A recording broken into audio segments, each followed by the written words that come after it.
Hey everyone, this is Pritham, and today we will see how to use the move command. So basically in this video, we will be moving this share wall to this position in the center line. So basically what we have to do, select this share wall and just go to edit. Then in edit, go to move joints, click on it. Then this window will pop up. Here in this window, there are the option of the delta x, delta y. These are the coordinates of this shear wall right now. We can change it to 0, 0 to get it on the center like here. But in this, I want to put here at the center of this beam. So for this, I will select first of all this. Then here I will click on pick 2 points on this model. Then first of all, we have to right click.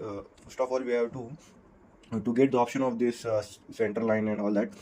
We have to go to right click on the screen and go here and go click on the snap options. Here in this snap option, we have to click on the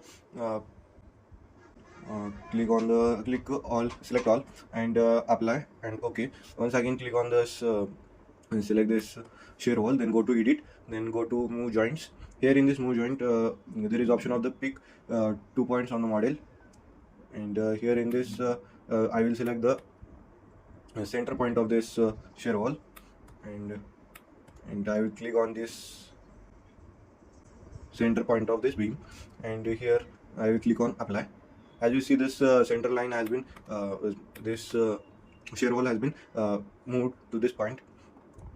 Like this way we can do the move part in this ETABS. That's all for this today's video. See you in the next video.